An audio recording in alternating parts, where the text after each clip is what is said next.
chicks like that went to my school. She's hot.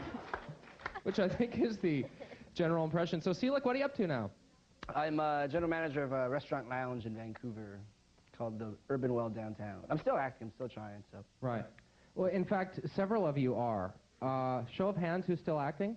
I know Selick is and Pat and Stefan. Wanting to and doing it. Amanda, Yeah. So everybody's still. You gig like Jonovision all. Right. So what is it like? I mean, if you have this really incredible gig, which in Canada can be the biggest curse, having a series, and then being off the series by the time you're 2021, is it hard to rekindle an acting career, Amanda? It sucks. Yeah. It's really hard to get back into it because you get typecast as everyone knowing your face, and that's great, but no one wanting to touch you. So. Really? Yeah. Well, that's my experience anyway. Right. How about you, Kathy? Yeah, pretty similar. I found that I took sort of time off from acting and went to study media at school, and I work on the other side. I still work in the industry, but I found that it was sort of having to start at the bottom again and work my way back up. And Bill, how about you? Yeah, I really think Degrassi helped prepare me for doing the behind-the-scenes stuff, which is what I'm doing now. I did a film, the film festival. I shot a documentary, and that was really great. And now I'm sort of more in the writing and directing side. And yeah, I think it's definitely helped prepare me. Yeah. Ladies and gentlemen, I hate to be the bearer of bad news, but of course not all interactions at Degrassi High were pleasant. There were some skirmishes, as we'll see right here. Next time I see that guy, I'm gonna plow him to the ground, no matter where we are. What's fighting gonna prove? I mean, wouldn't it be better just to forget about it? That's easy for you to say. No one's ever called you a nigger. You think it's a joke? You think I'd joke if I had it? I didn't do anything wrong! I was just careless, that's all! Please welcome BLT and Dwayne, Dio Ade, Darren Brown.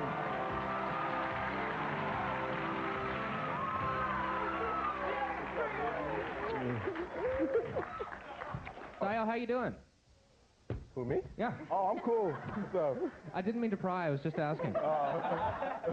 So what was your experience on Degrassi like? Oh, it was fun.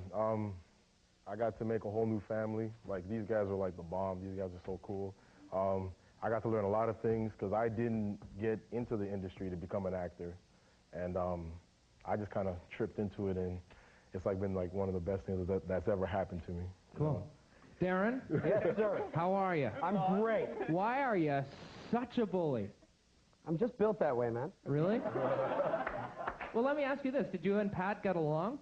Pat and I got along very well, mostly because in order to do the scenes that we did, we really had to trust each other, especially with the fight scenes.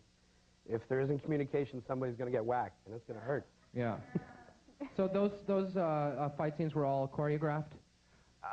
Yeah, as best you can choreograph with, you know, a 13-year-old or a 15-year-old. Yeah. We did get hurt. There's one incident during that scene where I actually did hit him in the face with my knee, and he bled, and, you know. Is that true? On the first take of the morning, I didn't pull my head back far enough in time, and Pat cracked me in the nose, and I bled for most of the day. Wow. So that's...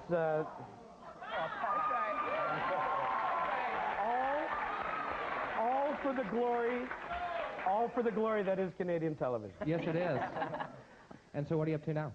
I'm an assistant director for major motion pictures and TV movies that are shot here in town in Toronto. And Dio, how about you? What are you up to? I'm living in Los Angeles, so I came back for this, see all my friends. Cool. Yeah. We're very happy to have you here. Ladies and gentlemen, once again, we have to take a break, but more Degrassi grads and maybe even a couple of teachers when we come back. Don't go away. Welcome back to the Degrassi reunion. Let us now return to the hallowed halls of Degrassi High and see what other grads we can find.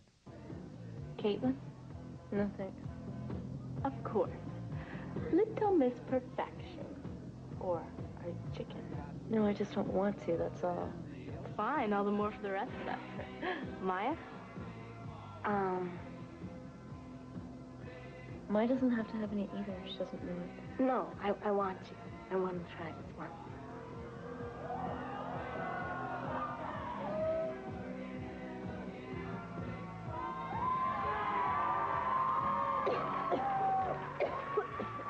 Please welcome Kathleen and Maya, Rebecca Haynes, and Kira Levy.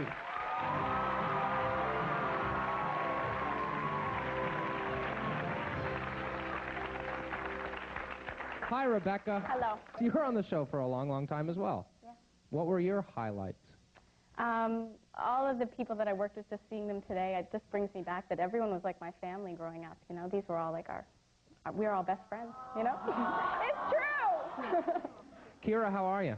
I'm great, thank you. Good. So you had to do the shows in a wheelchair. Yeah. Wow. Yep. It's hard enough acting. What's it like trying to act and mobilize by wheelchair? It was a challenge to get used to. It was electronic, so it was a little joystick, and you moved at the littlest bit, and you would go flying. So I made a lot of enemies really quickly. Yeah.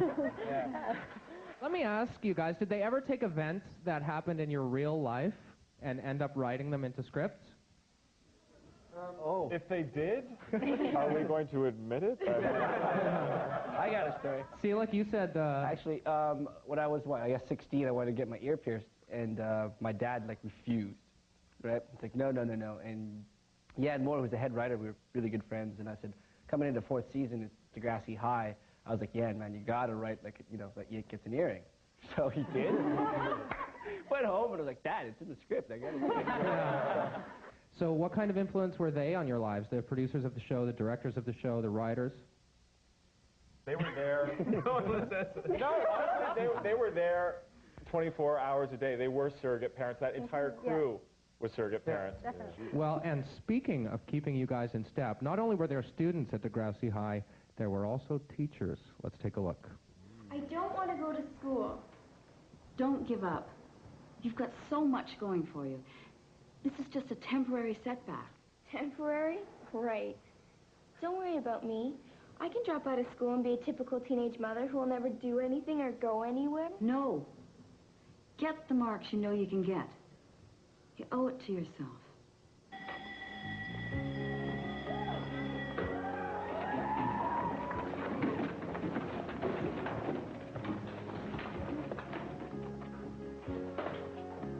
Greetings, scholars. I trust you all remember to bring your malleable little minds with you this year. For those of you who are new, my name is Mr. Radich. Ladies and gentlemen, please welcome Miss Avery and Mr. Radich, Michelle Goodeve and Dan Woods.